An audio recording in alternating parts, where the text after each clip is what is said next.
মনে কষ্ট নিবেন না কেউ। মার খেদমত করা কখনো ফরজ, কখনো ওয়াজিব, কখনো সুন্নত মুআক্কাদা, কখনো মুস্তাহাব, কখনো নফল। লেকিন বিবির খেদমত করা হর হালে ফরজ। আমি মনে বুঝাতে পারি নাই। কোন অবস্থাতেই বিবির খেদমত ওয়াজিব নয়, বিবির খেদমত ফরজ। বিবিরে ভাত দেওয়া আমার উপরে ফরজ, লেকিন মাকে ভাত দেওয়া কখনো ফরজ, কখনো ওয়াজিব, কখনো সুন্নত মুআক্কাদা, কখনো মুস্তাহাব, কখনো নফল। আমি কিছুই পারি না, আমি মাকে দিতে হবে না, লেকিন তখনও আমি বিবিকে দিতে হবে। কি বিবি আপনার জন্য রুটি বানাবে, এটা বিবির দায়িত্ব নয়। বিবি আপনার জন্য ভাত রান্না করবে, এটা বিবির দায়িত্ব নয়।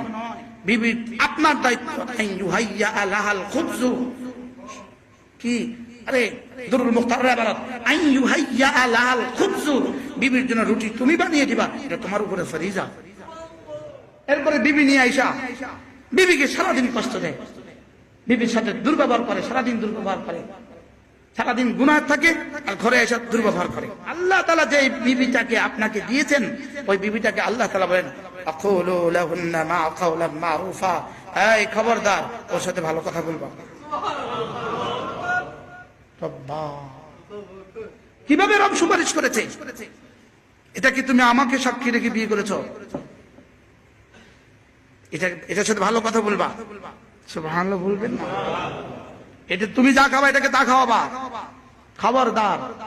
এটা তোমার কর্মচারী নয়, এটা তোমার বান্দি নয়, এটা তোমার রফিকায়ে হায়াত, এটা তোমার জীবনের সাথে আমি জুড়ে দিয়েছি। কি বছরের পর বছর বিবি কাছে নাই, তার নামাজ নিরাপদ হবে কেমনে? বিদেশে থাকে, বিবি কাছে নাই, বছরের পর বছর বিবি নাই, তার নামাজ নিরাপদ হওয়ার সুযোগ কোথায়? আমি বুঝতে পারলাম না। মনে আর কি ভাঙ্গা যাবে, খোলা যাবে? তার নামাজ নিরাপদ হওয়ার সুযোগ কোথায়?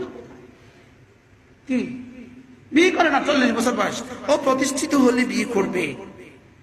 একটা টিপস, প্রতিষ্ঠিত হলে নিজের পায়ে নিজে দাঁড়িয়ে বিয়ে করবে। ও নিজের পায়ে দাঁড়াক। পৃথিবীর সমস্ত গুনাহ হইতে পারে, লেকিন বিয়ে হইতে পারে না। নিজের পায়ে দাঁড়াক।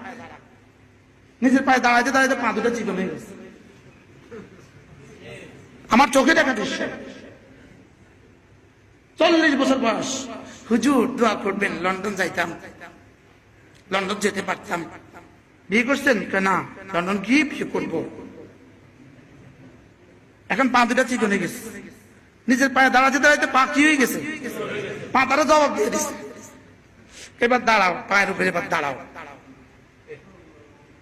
শয়তান কি পরিমাণ ধোঁকা দিছে।